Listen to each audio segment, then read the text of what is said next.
Langit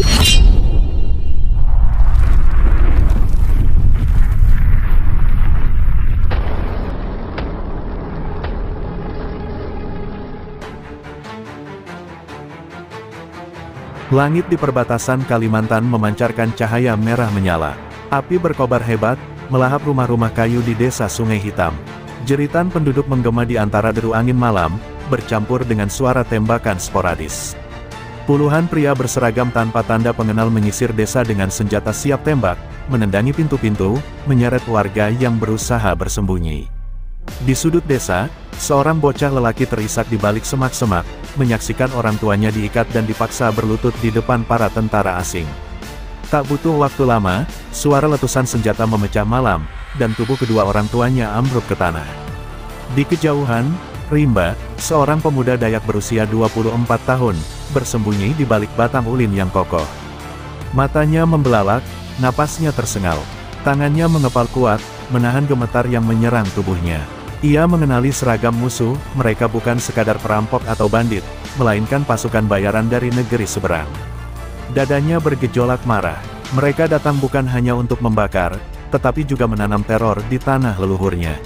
Saat seorang prajurit musuh mendekat dengan senter menyisir sekeliling, Rimba menahan napas, tubuhnya menempel erat ke batang pohon. Detik-detik menegangkan berlalu sebelum prajurit itu berbalik, bergabung kembali dengan kelompoknya yang tengah menyeret beberapa warga desa ke arah hutan. Rimba tahu ia tidak bisa tinggal diam. Dengan cekatan, ia merayap melewati semak belukar, berusaha menghindari garis pandang musuh. Satu langkah keliru bisa berarti kematian. Namun, ia harus memberitahu pasukan Indonesia. Desa ini memang jauh dari kota, tetapi ia tahu ada satu pos kecil tempat tentara Indonesia berjaga, sekitar 20 km ke arah barat. Dengan langkah mantap, ia melarikan diri, menerobos belantara yang gelap. Duri mencakar kulitnya, dahannya menerpa wajahnya, tapi ia terus berlari. Malam ini, ia tidak hanya membawa kabar buruk, ia membawa harapan untuk balas dendam. Di pos perbatasan, Letkol Arya duduk di ruang taktis, menatap peta dengan dahi berkerut. Sudah beberapa minggu laporan mengenai pergerakan mencurigakan di perbatasan masuk ke telinganya, namun belum ada bukti kuat. Tiba-tiba, seorang prajurit berlari masuk. "Komandan, ada seorang pemuda dari desa perbatasan. Dia terluka, tapi memaksa ingin berbicara." Arya segera berdiri, langkahnya tegas menuju ruang medis. Di sana, ia menemukan Rimba, wajahnya penuh keringat dan darah kering. "Mereka menyerang, Pak, mereka membakar desa saya. Mereka menculik orang-orang kami." Rimba terengah-engah, matanya berkaca-kaca penuh dendam. Arya menggenggam bahunya, mencoba menenangkan pemuda itu. Namun, di dalam benaknya, amarah berkecamuk. Ini bukan sekadar provokasi, ini adalah pelanggaran kedaulatan. Ia berbalik, menatap anak buahnya yang berdiri tegak menunggu perintah. "Siapkan tim, kita berangkat malam ini juga." Tak ada keraguan dalam suaranya. Kopassus tidak pernah tinggal diam melihat rakyatnya diinjak-injak. Di luar, suara helikopter mulai meraung, memecah keheningan malam yang kelam. Para prajurit bersenjata lengkap menaiki kendaraan tempur, mata mereka tajam menatap gelapnya rimba Kalimantan. Di sudut pos, Rimba menggenggam mandau pusaka milik ayahnya yang kini telah tiada. Malam ini, ia tidak hanya akan menjadi saksi, ia akan bertarung bersama mereka. Perbatasan telah ternoda oleh darah, dan hanya darah musuh yang bisa menebusnya. Helikopter Super Puma mengoyak keheningan malam saat melesat di atas hutan Kalimantan yang pekat. Di dalamnya, Letkol Arya duduk dengan rahang mengatup, matanya tajam menatap peta digital di perangkatnya. 4 regu Kopassus telah disiapkan, masing-masing dilengkapi senjata khusus untuk pertempuran jarak dekat dan perang gerilya. Di sampingnya, Rimba duduk dengan wajah tegang. Tangannya menggenggam erat mandau pusaka ayahnya. "Aku ingin bertarung," katanya lirih, tapi penuh tekad. Arya menatapnya sejenak sebelum menjawab, "Kau akan bertarung, tapi bukan dengan amarah. Kita bukan pembunuh, kita pembela." Rimba mengangguk, meski di dadanya dendam terus berkobar. Di bawah naungan bulan yang samar, mereka mendarat di sebuah titik tersembunyi di dalam hutan, beberapa kilometer dari desa yang terbakar. Tak ada waktu untuk ragu. Pasukan segera bergerak dalam formasi senyap, hanya suara gesekan daun dan langkah-langkah ringan yang terdengar. Sersan Jaka, ahli pelacak jejak Kopassus, berlutut di tanah, mengamati bekas tapak kaki yang masih basah. Mereka membawa sandera ke arah timur laut. Sekitar 20 orang, mungkin lebih, bisiknya. Arya mengangguk, memberi isyarat agar pasukan terus maju. Adrenalin mulai memuncak. Di depan mereka, musuh menanti dalam kegelapan. Mereka tiba di tepi sungai kecil yang harus mereka lewati untuk mencapai kamp musuh. Rimba yang mengenal medan dengan baik mengisyaratkan agar mereka menggunakan jalur bawah air untuk mendekat tanpa terdeteksi. Satu persatu, prajurit menyelam dalam sungai, hanya kepala mereka yang sesekali muncul untuk menghirup udara. Di seberang, seorang prajurit musuh berjaga dengan senapan otomatis, tampak bosan sambil mengisap rokok. Ia tidak tahu bahwa dalam hitungan detik, kengerian akan menghampirinya. Dengan kecepatan luar biasa, salah satu anggota Kopassus keluar dari air, mengunci lehernya dengan pisau komando. Tanpa suara, tubuhnya ambruk ke tanah. Misi penyusupan terus berlanjut. Di kejauhan, api unggun menerangi sekelompok prajurit musuh yang tengah bercengkrama, tak menyadari bahaya yang mengintai. Arya memberi isyarat dengan tangannya. Dalam sekejap, pasukan Kopassus menyebar, mengambil posisi serang. Ketika angin malam berembus membawa suara dedaunan, tiba-tiba terdengar suara lirih dari balik semak-semak. Salah satu prajurit musuh mulai curiga, berjalan mendekat sambil menyorotkan senter. Arya menahan napas, jarinya bersiap di pelatuk. Namun, sebelum prajurit itu sempat berteriak, sebuah mandau meluncur dari kegelapan, menebas lehernya dengan presisi mengerikan. Rimba menarik kembali senjatanya, matanya berkilat penuh dendam. Namun, aksi itu justru menjadi pemicu. Salah satu musuh melihat bayangan bergerak dan langsung melepaskan tembakan ke arah semak-semak. Seketika, pertempuran pun pecah. Suara senapan merobek malam, sementara Kopassus bergerak cepat dalam gelap, menembak tepat ke arah musuh yang panik. Musuh yang tertidur langsung terbangun dan meraih senjata, tapi mereka terlambat. Kopassus bukan hanya pasukan biasa, mereka adalah bayangan di kegelapan, pemburu yang tak terlihat. Dalam hitungan menit, darah membasahi tanah. Kamp kecil musuh hancur, hanya tersisa mayat dan kepulan asap. Namun, saat pertempuran mereda, Letkol Arya menyadari satu hal, para sandera tidak ada di sini. Mereka telah dibawa lebih jauh ke dalam hutan, ke sebuah tempat yang belum mereka ketahui. Dengan napas memburu, Arya menatap ke arah rimba yang semakin gelap. Ini belum selesai, gumamnya. Ia berbalik, menatap timnya yang masih bersiaga. Kita lanjutkan pencarian. Kita pastikan tidak ada satupun dari mereka yang pulang dengan selamat. Malam itu, Kopassus tidak hanya bergerak sebagai tentara, mereka adalah bayangan yang akan meneror setiap musuh yang berani menodai tanah Indonesia. Fajar hampir menyingsing, tetapi kegelapan masih menyelimuti hutan Kalimantan yang lebat. Udara dipenuhi aroma tanah basah dan dedaunan yang berembun. Letkol Arya berdiri di antara reruntuhan kamp musuh yang baru saja mereka habisi. Matanya menyapu tubuh-tubuh tak bernyawa yang tergeletak di tanah, sementara para prajurit Kopassus bersiap untuk melanjutkan perburuan. Tidak ada waktu untuk beristirahat. Para sandera masih di tangan musuh, dan semakin lama mereka menunggu, semakin besar kemungkinan sandera akan dibunuh atau dibawa keluar dari wilayah Indonesia. Kita terus bergerak, kata Arya tegas. Mereka pasti meninggalkan jejak. Sersan Jaka kembali berlutut, mengamati tanah dengan teliti. Jejak ini masih segar, mereka bergerak ke arah utara, bisiknya. Rimba yang berdiri di dekatnya mengepalkan tangan. Ke arah utara, itu wilayah hutan terlarang. Ada rawa-rawa beracun dan gua-gua bawah tanah yang hanya sedikit orang tahu, katanya dengan suara penuh kecemasan. Arya menatap pemuda itu dalam-dalam. Kalau begitu, kau tunjukkan jalannya. Kita kejar mereka sebelum terlambat. Tanpa menunggu lebih lama, mereka kembali bergerak dalam senyap, menyusup di antara pohon-pohon tinggi yang menjulang seperti raksasa bisu. Beberapa kilometer ke depan, pasukan musuh bergerak dengan tergesa-gesa. Seorang pria berseragam loreng hitam berwajah garang berjalan di depan barisan, menenteng senapan serbu sambil menoleh ke belakang. Cepat, kita hampir sampai di titik penjemputan. Bentaknya kepada anak buahnya. Di tengah barisan, para sandera berjalan terlatih-tatih, tangan mereka diikat dengan tali kasar. Seorang perempuan parubaya tersandung dan terjatuh ke tanah, wajahnya penuh debu dan luka. Salah satu prajurit musuh mencengkeram rambutnya dan menariknya dengan kasar.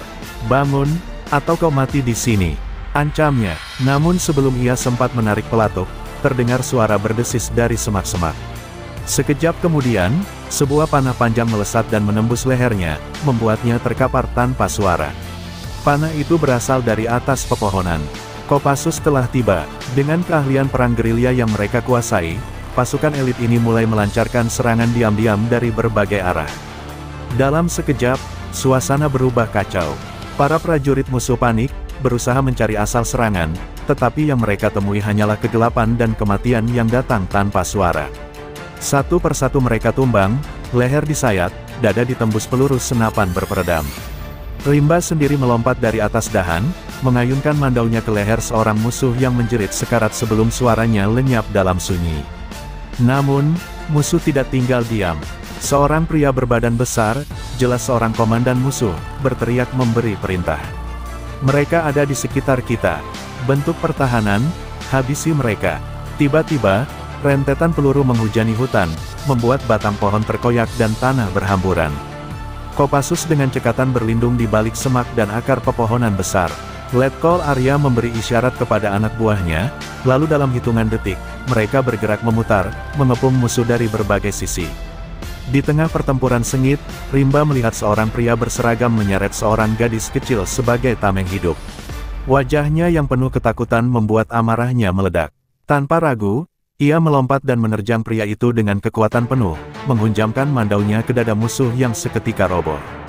Gadis kecil itu menangis, tapi Rimba segera menggendongnya dan berlari ke tempat aman. Setelah beberapa menit yang terasa seperti seabad, pertempuran pun berakhir. Tubuh-tubuh musuh bergelimpangan di tanah berlumpur, darah mereka meresap ke dalam bumi Kalimantan yang selama ini mereka injak dengan penuh kesombongan. Sandera yang masih hidup segera dilepaskan, tangis haru pecah di tengah Rimba yang kini sunyi. Arya menghela napas, menatap matahari yang mulai muncul di cakrawala. Ini bukan hanya kemenangan biasa, ini adalah peringatan bahwa tidak ada satupun musuh yang bisa merampas tanah Indonesia tanpa balasan yang setimpal.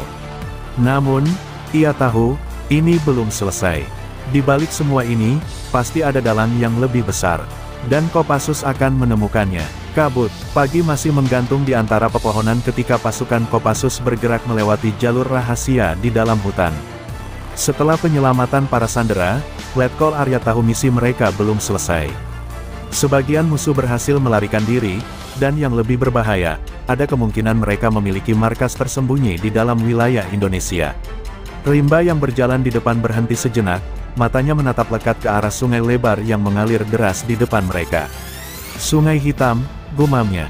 Jika mereka kabur ke arah sini, mereka pasti menggunakan perahu untuk menyeberang. Arya menatap air yang berwarna gelap, seakan menyembunyikan sesuatu di dalamnya. Ia tahu ini bukan sekadar sungai biasa, di dalamnya terdapat pusaran-pusaran berbahaya, buaya yang siap menerkam, dan mungkin, jebakan musuh. Di kejauhan, suara mesin perahu terdengar samar. Arya memberi isyarat agar pasukan merunduk, menyusup di antara semak-semak. Dari balik dedaunan, mereka melihat dua perahu kayu meluncur di atas air, membawa beberapa pria bersenjata dan peti-peti kayu yang mencurigakan. Sersan Jaka mengamati mereka dengan teropong. Mereka membawa senjata, komandan. Ini bukan sekadar kelompok perusuh, ini pasokan untuk sesuatu yang lebih besar, bisiknya. Arya mengangguk. Kita tidak bisa membiarkan mereka lolos. Tanpa suara, ia memberi isyarat kepada dua sniper yang sudah bersiap di posisi. Sepersekian detik kemudian, suara tembakan berperedam terdengar, dan dua pria di perahu roboh tanpa sempat berteriak. Panik, sisa pasukan musuh mulai menembak ke segala arah, tapi mereka tidak tahu dari mana serangan datang. Saat musuh sibuk mencari sumber serangan, Arya memerintahkan pasukannya untuk mendekat ke tepi sungai. Dengan gerakan cepat, mereka melompat ke dalam air, berenang senyap mendekati perahu. Rimba, yang lebih mengenal arus sungai, bergerak lebih cepat dari yang lain. Saat satu perahu mendekat, ia berpegangan pada tepiannya dan melompat ke atas dek, mengayunkan mandaunya ke seorang prajurit yang langsung tersungkur ke air. Dengan refleks luar biasa, ia meraih senapan lawan dan menembakkannya ke arah musuh di perahu satunya. Kopassus tidak tinggal diam, mereka muncul dari balik semak-semak, menghujani musuh dengan tembakan presisi yang membuat mereka tak berkutik. Namun, pertarungan belum selesai. Tiba-tiba, suara ledakan mengguncang tepian sungai. Salah satu musuh, yang ternyata mengenakan rompi bahan peledak, meledakkan dirinya, menciptakan gelombang kejut yang membuat perahu terbalik. Arya, yang berada di dekatnya, sempat terhempas ke dalam air bersama beberapa anak buahnya. Arus deras mulai menyeret mereka ke pusaran berbahaya. Dari dalam air yang keruh, bayangan gelap mulai mendekat buaya. Mata Arya yang terlatih langsung menangkap gerakan reptil ganas itu. Tanpa ragu, ia meraih pisau komandonya dan bersiap menghadapi makhluk buas yang berenang ke arahnya. Di saat kritis itu, sebuah tombak panjang meluncur dari tepian sungai, menembus kepala buaya dengan presisi mematikan. Rimba berdiri di atas batu besar, napasnya memburu setelah melemparkan senjata khas sukunya. "Ayo naik, jangan biarkan mereka kabur," teriaknya. Kopassus yang tersisa segera berenang ke tepian, sementara Arya menarik diri ke atas batu. Di seberang sungai, beberapa musuh yang selamat mulai melarikan diri ke dalam hutan. Arya menggertakkan giginya. "Kita kejar mereka. Mereka harus dihabisi sebelum mencapai markas mereka." Dengan sisa tenaga, pasukan Kopassus kembali menyusup ke dalam hutan, memburu musuh yang kini menjadi mangsa di tanah Indonesia. Malam itu, Sungai Hitam kembali sunyi. Airnya tetap mengalir membawa jejak darah dan serpihan perahu yang terbakar. Tidak ada yang tahu berapa banyak lagi musuh yang masih bersembunyi. Tapi satu hal pasti, Kopassus tidak akan berhenti sampai perbatasan kembali aman. Dan di dalam kegelapan, sebuah rahasia yang lebih besar menanti mereka di dalam hutan yang belum terjamah. Langit malam di pedalaman Kalimantan semakin pekat, seakan menyembunyikan sesuatu yang lebih kelam di balik gelapnya. Pasukan Kopassus bergerak cepat melewati hutan dengan napas teratur, mengikuti jejak musuh yang tersisa. Rimba berjalan di depan, matanya tajam membaca setiap bekas pijakan di tanah. Mereka menuju ke dalam hutan terlarang, bisiknya, suaranya mengandung ketegangan. Arya menatap ke depan, hutan ini dikenal sebagai tempat yang bahkan pemburu lokal enggan memasukinya. Pepohonan besar menciptakan bayangan menyeramkan, sementara suara hewan malam bergema seperti bisikan maut. Namun, mereka tidak bisa berhenti. Musuh harus ditemukan, dan yang lebih penting, mereka harus memastikan bahwa tidak ada operasi tersembunyi yang mengancam kedaulatan Indonesia. Di kejauhan, samar-samar terlihat cahaya api unggun, berkedip di antara dedaunan lebat. Arya memberi isyarat kepada pasukan untuk berjongkok, merayap perlahan ke arah sumber cahaya. Saat mereka semakin dekat, sebuah pemandangan mengejutkan terbentang di depan mata mereka, sebuah markas tersembunyi, lengkap dengan menara penjaga, tenda-tenda militer, dan puluhan pria bersenjata. Di tengah-tengahnya, terdapat sebuah gudang besar yang dijaga ketat. Dari balik teropongnya, Sersan Jaka berbisik, mereka bukan sekadar tentara bayaran. Ini operasi besar. Gudang itu, kemungkinan tempat mereka menyimpan senjata atau sesuatu yang lebih berbahaya. Arya mengangguk, wajahnya mengeras. "Kalau begitu, kita hancurkan semuanya." Namun, sebelum mereka bisa bergerak lebih jauh, tiba-tiba terdengar suara klik tajam. Seorang prajurit Kopassus yang berada di garis belakang membeku di tempatnya. Ia melihat ke bawah, sebuah ranjau darat. Napasnya tertahan, keringat dingin mengalir di pelipisnya. Arya langsung memberi isyarat agar yang lain tetap diam. Rimba, yang memiliki pengalaman bertahan hidup di hutan, merangkak mendekat, mengamati ranjau itu dengan seksama. "Jangan bergerak, aku akan bantu menonaktifkannya," bisiknya. Dengan tangan yang stabil, ia mengeluarkan sebilah pisau kecil dan mulai bekerja. Detik-detik berjalan lambat seperti siksaan. Salah satu musuh di menara penjaga tampak bergerak curiga, mengamati sekitar dengan senter. Jika mereka terdeteksi sekarang, mereka tidak hanya harus menghadapi baku tembak, tetapi juga ledakan mematikan. Akhirnya, dengan satu gerakan hati-hati, Rimba berhasil melepas pemicu ranjau. Ia menghela napas lega sebelum memberi isyarat kepada prajurit untuk bergerak menjauh dengan pelan. Namun, sebelum mereka bisa menarik diri sepenuhnya, suara alarm tiba-tiba bergema di seluruh markas. Salah satu musuh yang berpatroli menemukan jejak mereka di tanah basah dan langsung membunyikan sirine. Tanpa pikir panjang, Arya berteriak, "Serang!" Dalam hitungan detik, Kopassus melepaskan tembakan ke arah markas, membidik musuh dengan presisi mematikan. Granat dilemparkan, menciptakan ledakan dahsyat yang mengguncang bumi. Api mulai menjilat tenda-tenda militer, sementara musuh berlarian mencari perlindungan. Rimba bertarung di sisi Arya, mandaunya bergerak cepat menebas musuh yang mendekat. Darah bercipratan di tanah, menciptakan kontras mengerikan dengan nyala api yang semakin besar. Sementara itu, beberapa prajurit Kopassus berhasil menerobos ke dalam gudang besar. Apa yang mereka temukan di dalam membuat mereka terkejut. Puluhan peti kayu berisi senjata canggih, amunisi, bahkan beberapa dokumen rahasia dengan lambang negara asing. Ini bukan hanya operasi kecil. Mereka merencanakan sesuatu yang jauh lebih besar, gumam seorang prajurit. Namun, sebelum mereka bisa membawa bukti-bukti itu keluar, suara tembakan berat menghantam dinding gudang. Beberapa musuh dengan senapan mesin berat mulai mendekat. Situasi menjadi semakin kacau. Arya tahu mereka harus menarik diri sebelum lebih banyak pasukan musuh datang. Hancurkan gudang ini. Jangan biarkan satupun barang ini jatuh ke tangan mereka. Perintahnya. Dengan cepat, para prajurit memasang bahan peledak di sekitar gudang. Sementara musuh masih mencoba melawan, Kopassus mulai mundur ke titik aman. Hitungan mundur dimulai. Saat angka 0 tercapai, ledakan besar mengguncang langit malam, menghancurkan gudang dan seluruh isi di dalamnya. Api berkobar tinggi, menandai kehancuran markas bayangan ini. Namun, di balik semua itu, satu pertanyaan tersisa di benak Arya, siapa dalang di balik operasi ini? Mereka telah menghancurkan markas ini, tetapi ia yakin, ini baru permulaan dari pertempuran yang lebih besar. Ledakan di markas musuh masih menggema ketika pasukan Kopassus mundur ke dalam hutan. Asap hitam mengepul ke langit, menerangi malam dengan nyala api yang menghanguskan. Rimba berlari di samping Letkol Arya, matanya tetap awas terhadap kemungkinan serangan susulan. Kita harus bergerak cepat sebelum bala bantuan mereka datang, kata Arya sambil memberi isyarat kepada timnya. Mereka tahu, menghancurkan gudang senjata itu bukan akhir dari segalanya, ini hanya awal dari sesuatu yang jauh lebih besar. Mereka masih belum tahu siapa yang sebenarnya berada di balik operasi ini. Setelah berjalan beberapa kilometer ke arah barat, mereka tiba di sebuah gua tersembunyi di dalam hutan. Tempat itu sudah lama digunakan oleh suku Dayak sebagai tempat perlindungan. Dengan cepat, Kopassus memasang perimeter keamanan, sementara Arya dan Sersan Jaka membuka dokumen yang mereka selamatkan dari markas musuh.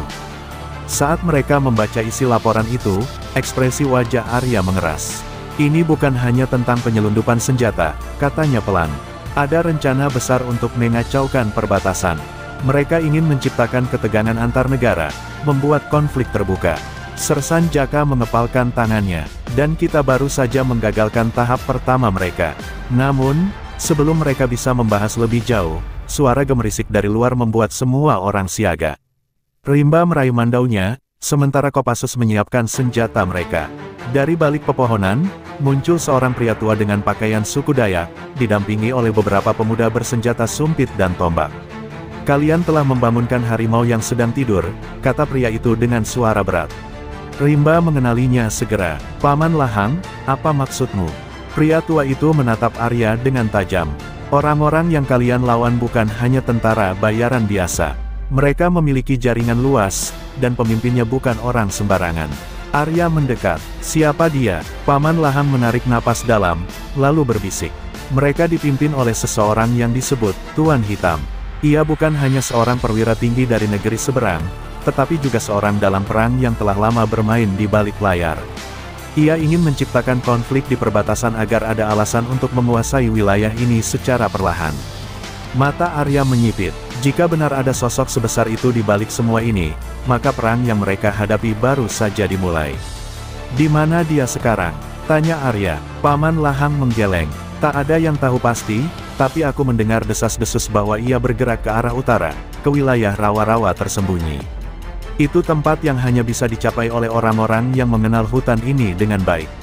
Arya menatap pasukannya. Kita tidak bisa membiarkan dia lolos. Kita harus menemukan dan menghabisinya sebelum dia memulai perang yang lebih besar. Rimba mengangguk, tekad membara di matanya. Aku tahu jalan ke sana, tapi ini tidak akan mudah. Rawa-rawa itu penuh dengan jebakan alami, dan mungkin juga jebakan buatan mereka. Arya tersenyum tipis. Kita Kopassus. Tidak ada yang mudah bagi kami, tapi kami selalu menemukan jalan. Dengan cepat, tim mulai bersiap. Senjata diperiksa, amunisi dihitung, dan strategi disusun. Mereka tahu, perburuan mereka kali ini akan jauh lebih berbahaya. Malam itu, di bawah cahaya rembulan yang redup, Kopassus kembali bergerak. Mereka tidak lagi hanya memburu musuh biasa, mereka sedang memburu dalang di balik perang. Seorang bayangan yang mengendalikan konflik dari jauh. Dan kali ini, mereka tidak akan berhenti sampai sosok itu jatuh ke tanah, tanpa bisa bangkit lagi. Fajar mulai merekah di ufuk timur saat pasukan Kopassus bergerak menuju rawa-rawa tersembunyi di utara. Udara dingin pagi bercampur dengan aroma lumpur basah dan dedaunan yang membusuk. Letkol Arya memimpin barisan, matanya awas mengawasi setiap gerakan di sekeliling mereka. Rimba berjalan di sampingnya, berbisik, jalan ini hanya dikenal oleh sedikit orang. Jika Tuan Hitam ada di sini, berarti dia punya pemandu lokal atau pengkhianat di antara kita. Arya mengepalkan tangan. Kemungkinan itu sudah ia pikirkan sejak awal, musuh yang mereka hadapi bukan hanya kelompok liar, tapi jaringan yang memiliki informasi dan sumber daya kuat.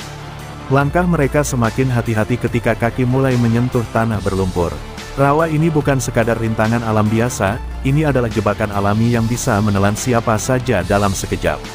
Arya memberi isyarat kepada pasukan untuk bergerak dalam formasi berjauhan, menghindari kemungkinan terjebak di lumpur hisap. Suara ranting patah tiba-tiba terdengar dari sisi kanan. Tanpa ragu, Rimba melesat ke arah sumber suara, mandaunya terhunus. Ia menemukan jejak kaki segar di lumpur. Mereka baru saja lewat sini, bisiknya tegang. Kopassus segera bersiaga, merayap mendekati sebuah gundukan tanah yang tampak mencurigakan. Tiba-tiba, suara tembakan beruntun memecah kesunyian. Peluru melesat dari balik semak-semak, memaksa pasukan Kopassus berlindung di balik pohon dan batu-batu besar. Musuh telah menunggu mereka. Ini bukan serangan biasa, ini penyergapan. Mereka tahu kita akan datang. Seru Sersan Jaka sambil membalas tembakan. Arya menggertakkan gigi. Mereka ingin kita terjebak di sini. Di tengah hujan peluru, seorang prajurit Kopassus terkena tembakan di bahunya, jatuh ke lumpur dengan erangan tertahan. Rimba segera menariknya ke balik perlindungan. Kita harus membalikkan keadaan, katanya dengan nada mendesak. Arya segera menyusun strategi cepat. Jaka, bawa 3 orang untuk menyusup ke sisi kiri. Rimba, ikut denganku ke kanan. Dengan gesit, mereka mulai bergerak, memanfaatkan pepohonan dan kabut rawa untuk menghilang dari pandangan musuh. Saat mereka mendekat, Arya melihat beberapa musuh mengenakan seragam yang berbeda dari sebelumnya, lebih rapi, lebih terlatih. Ini bukan lagi tentara bayaran biasa. Tuan Hitam jelas memiliki koneksi dengan pihak tertentu yang jauh lebih berbahaya. Dalam hitungan detik, Kopassus berhasil mengepung para penyerang dari 2 sisi.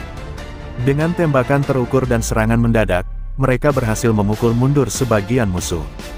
Beberapa mencoba kabur ke arah dalam rawa, tetapi Rimba dengan cekatan melempar sumpit beracun milik sukunya, membuat salah satu dari mereka roboh seketika. Sersan Jaka menangkap seorang musuh yang masih hidup dan menyeretnya ke tanah. Arya mendekat, menodongkan pistol ke kepala pria itu. Di mana Tuan Hitam? Pria itu tersenyum meski darah mengalir dari sudut bibirnya. Dia sudah tahu kalian akan datang, dan dia menunggu kalian di ujung rawa.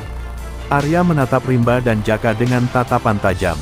Ini bukan hanya perburuan biasa. Tuan Hitam telah menyiapkan segalanya, dan mereka kini telah memasuki perangkapnya. Namun, satu hal yang pasti, Kopassus tidak pernah mundur dari pertempuran.